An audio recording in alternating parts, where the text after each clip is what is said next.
John and everything para lovely day! Good morning mga kapuso! Welcome po dito sa Lovely Day! Ngayong umaga, puro magagandang balita ang hatid namin sa inyo para naman maging maaliwalas ang inyong weekend. Walang kukura! Matutuwa at bibilib kayo sa galing ng ating mga Pinoy magicians na world class ang dating. Panahon na naman ang Santa Cruzan at isa sa pinakasikat na designer para dito ay si Jose Nepomuceno. Disabled nga siya pero magaling pa rin. Alamin natin ang kanyang nakaka-inspire na kwento. Longganisang lukban, pansit habhab, keeping. Ang sarap! Tara na sa lukban at makifiesta kasama si Christian. Tuklasin natin ang ganda ng pahiyas. Lahat na yan dito lang sa Lovely Day! Charan! Oh, magic, diba? Pero may nakilala akong mga taong mahusay sa magic tricks. Sila ang mga kagila-gilalas, kamangha-mangha at kahindik-hindik na Inner Magic Club. Dibdiban din kung sila'y mag-ensayo ng pagmamagic. Kaya mga kids, tutok na at humandang mawindang sa mga magic na mga magikerong ito.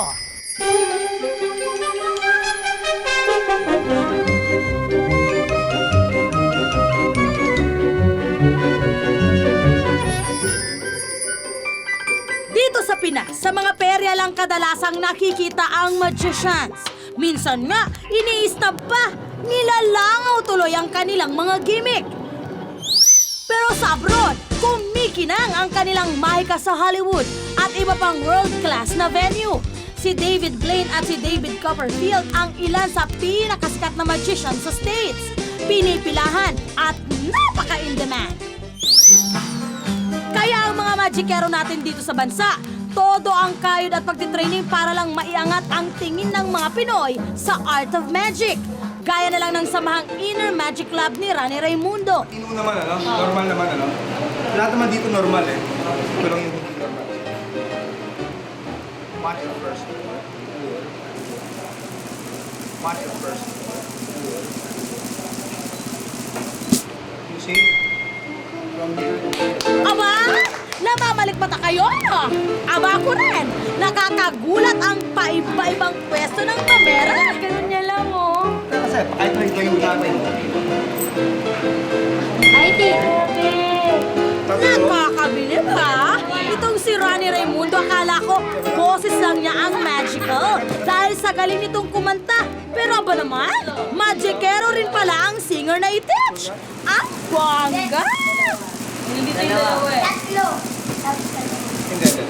Wala dito. Well, bata pa lang ako. As early as, I think I was 6 years old. Nahilig na ako talaga sa magic kasi my dad would always show me, you know, a few tricks, ganyan-ganyan. Ano yung card mo? Di na kontento sa coin tricks, heto't mga baraha naman ang puntirya. Pinirmahan ko itong card, paniguradong nag-iisa lang at walang duplicate. Hinalo sa ibang mga baraha, ilang sandali pa. Hindi. Sa bibig mismo ni Rani lumabas ang pinirmahan kong baraha. Taong 1996 na buo po ang grupong Inner Magic Club na kinabibilangan of course ni Papa Rani Raimundo at ng iba pang magicians. Siyempre, goal nila! Mapataas ang standard ng art of magic at ma-develop ang skill ng pagmamagic, pati na rin ang magandang samahan o kapatiran ng mga magicians. Ang magicians sa grupong ito ay may kanya-kanyang props. May mga gadget na lumiliyab at nagiging baston. Wow! Ang kanilang panyo, nag-iiba-iba ng kulay. Mga baso, lumalabas sa mga libro. Pati ang kanilang mga calling card, umaapoy. At good news, meron na ring magic shop sa bansa para makabili ng ganitong klaseng gadget. Alin ang gusto mong dalawa rito? Ako naman ang excel. Tigalawang magkadikit na rings ang pinaikot-ikot namin ni Wujima, presidente ng Inner Magic Club. Pero sa kanya lang ang naghiwalay. Why pick sa akin? Tinanong ko kung anong teknik para paghiwalayin at pagdikitin ang rings. Siyempre, ang sagot sa akin, Eddie Magic! Alam mo sa magic, parang nasa world of make-believe ka. Minsan nananaginip ka, napapaniginipan mo yan mga pinaggagawa mo, lalo na pag nagmamagic ka sa mga bata. Sa mga gustong pasukin ang pagmamagic bilang pampalipas oras o seryosohang propesyon, magandang simulan ito habang bata pa. Meron na kasing magic schools dito sa bansa. Wala namang partikular na edad kung kailan dapat sumabak dito, basta't naroon ang interes at dedikasyon ng estudyante. But you have to define that there is time for magic and there's time for study. Diba? Baka may mga bata maloko sa magic, hindi na mag-aral. Kala nila mamamagic nila yung mga grades nila. Gumaganda na raw ang future ng magician sa bansa para kay Papa Rani. In demand sila para sa iba't ibang pagtatanghal. At sa mga organisasyon tulad ng Inner Magic Club kung saan nagtitipon-tipon ang mga mahikero para mapabuti ang talento, di na raw malayo na tanghaling pang-international na rin ang mga Pinoy sa larangan ng mahika.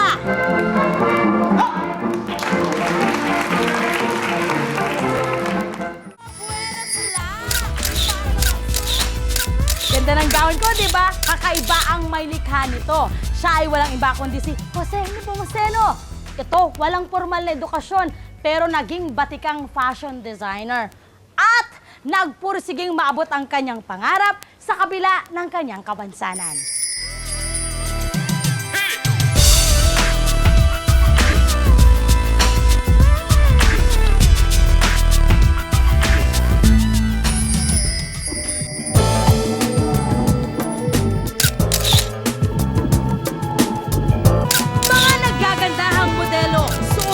Papulosong damit. Bawat disenyo, taglay ang marka ng mga kamay na lumikha sa mga ito. Ito ang kamay ni Jose Nepomuceno, isang sikat na fashion designer dito sa ating bansa. Di man normal sa tingin ng iba, subalit ang kamay na ito ang siyang nagdala sa kanya ng popularidad. Sa katunayan, marami ng celebrities at fashion models ang rumampa suot ang mga gowns at damit na gawa niya.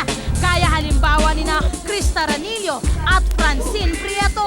Pag ang isang tao ay determinado sa bagay na gusto mong gawin, makakamit mo tagumpay.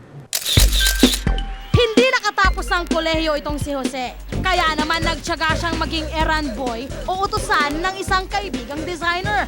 Tuwang-tuwa na siya noon na panoorin ang pagdidesenyo ng kanyang kaibigan.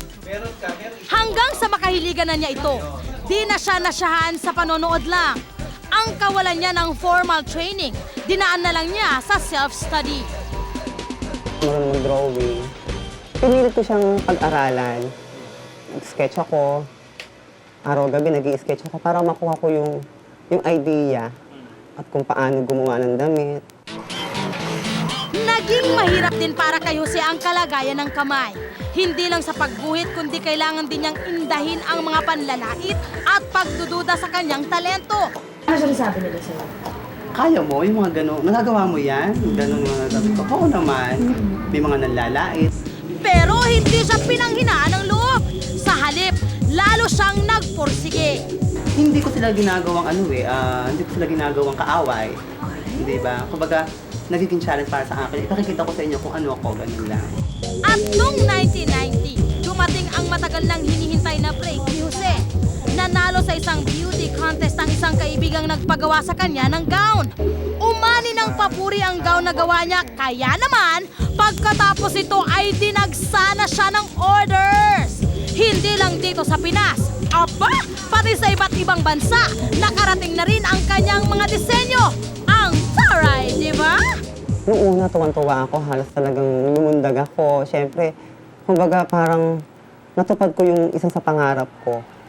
Hindi na rin napigilan ang pagre-reyna ng mga disenyo ni Jose sa mga sikat na fashion magazines. Kaya ang isa pang pangarap ni Jose na mapabilang sa Philippine Academy of Fashion Designers.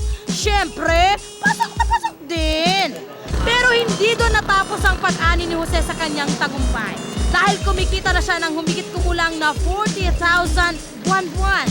Ang pangarap na mabigyan ng maalawang buhay ang kanyang pamilya ay natupad na niya. Ang happy, di ba?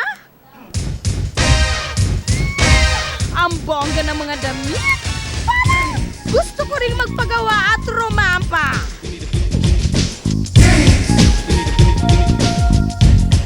Tingnan nga natin. Grabe! Feeling pinaghalong Cindy Crawford at Naomi Campbell sa mga suot na gowns. Wala akong masay. Kung tutuusin, doble hirap ang pinagdaanan ni Jose Nepomuceno dahil na rin sa kanyang kahirapan at kapansanan. Pero ang mga kamay na ito ang naging susi ni Jose Nepomuceno di lang para sa ikagaganda ng buhay niya, kundi pati na rin ng damit ko, damit nyo, at damit nating lahat. Panalo, di ba? Good news mga kapuso! Sa kauna-unahang pagkakataon, isang Pinay PMA cadet ang tinanggap ng West Point, isang kilalang military school sa Amerika. Bilib kami kay 3rd class cadet Chrissy Isis A. Achanzar. Sa 50 kadete mula sa PMA na nag-apply sa West Point, 2 lang ang nakapasok at isa nga sa mapalad ay si Cadet Achanzar. Layunin ni Cadet Achanzar na pag-ibayuhin ang kanyang combat training para di lang daw sa loob ng opisina ma-assign ang mga babaeng opisyal. Saludo kami sa iyo, Cadet Achanzar!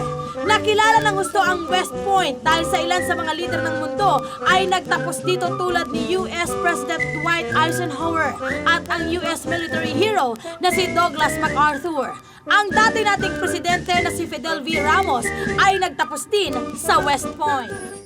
Oy, Christian! Oy! Hey, pero wait! Nagpunta ka na naman daw ng Lukban? Oh, how'd you know? Nalaman ko eh. Grabe! Ang dami nagpunta dyan. Para? Umaten ng kanilang fiesta. Whoa! And why not? My gosh! Yan yata ang pinakamakulay, pinakamasayang fiesta sa Pinas. Yung pahiyas, promise. Oh, kasi, that's right. I have to agree with you. Kasi they have their pancit hub-hub. Yeah?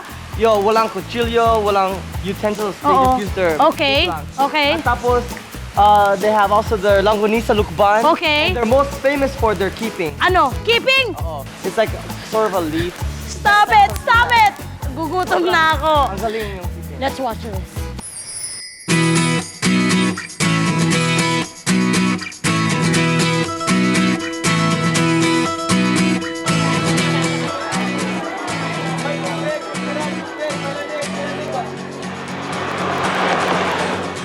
Noong May 15, I went to a popular fiesta in Lukban, Quezon.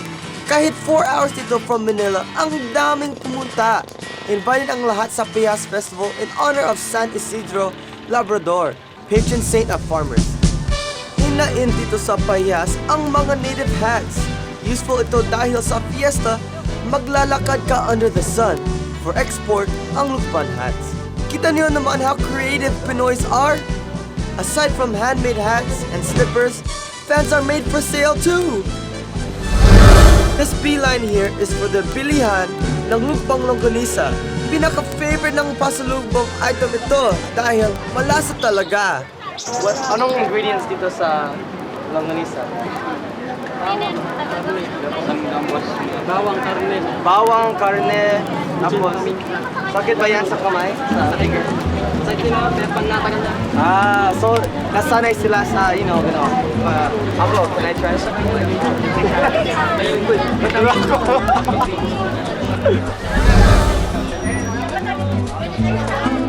Look around, parang Pasko ang fiesta nito. Bright-colored keeping dancing in the air. Oh my gulay! Could it be? Vegetarian kaya ang nakatira dyan? How long does it take you to make this?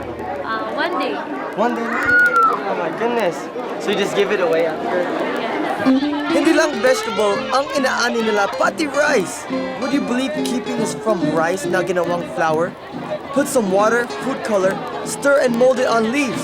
When it's crisp and dry, let your imagination do the rest. Yung pancit dito sa Lukban, kakaiba kasi kinakain using the mouth. And the action of eating with the mouth is called hinahab-hab. This is the famous hab-hab sa Lukban.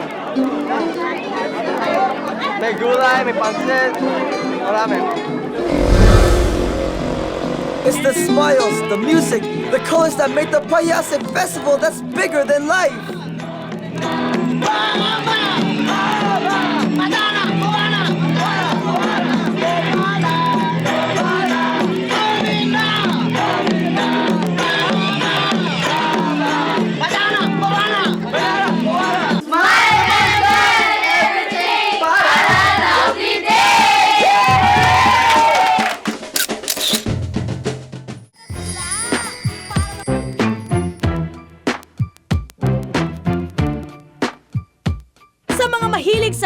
hip-hop music.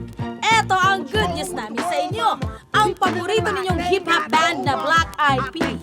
Makaka-jamming na ninyo dito sa Manila sa May 28. Sila ang grupong nagpasikat ng kantang Where is the Love at Shut Up.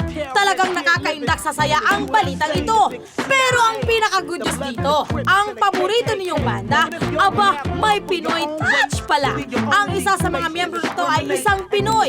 Si Alan Pineda Lindo ay purong Pinoy at tubong Porac, Pampanga. Isa siya sa mga rapper at vocalist ng grupo. 14 anyos pa lang siya noong lumipad ng kanyang pamilya papuntang California, USA. At doon na namubadkad ang kanyang career sa music industry. Nakakatuwa pang bonus ito mga kapuso dahil itong si Alan, kahit matagal lang naninirahan sa US, ang kanyang puso, Pinoy na Pinoy pa rin. Sa'yo Alan Pineda Lindo, pinatunayan mong isa kang Pinoy sa puso, diwa at gawa. Mabuhay ka! At hindi po dito nagtatapos ang pagbibigay namin ng mga good news sa inyo mga people dahil may next week pang naghihintay ng mga magagandang balita. Oo, kaya kita-kita ulit sa susunod na Sabado. And always remember, kung feel good and good news ang hanap ninyo, aba, umaapaw kami niyan dito. Kaya, smile on down and everything para lovely day! Lovely day. Hey shorty, I know you wanna party and the way your body looking make me really feel naughty. Cutie, cutie, make sure you move your booty, shake that titty, not the city of sin. Hey shorty, I know you wanna party and the way your body looking make me really feel naughty. I got a naughty naughty style and a naughty naughty cool. For everything I do just for you. I'm a little bit to all and a bigger bit to know. The true people know that the peace comes through and never cease. We never die, no, we never decrease. We multiply like we mathematics and then drop bombs cause we shake it to the beat. The bomb bomber, the bass boom drummer. Y'all know who we are. Y'all know we the stars, steady rocking all of y'all. Boulevard.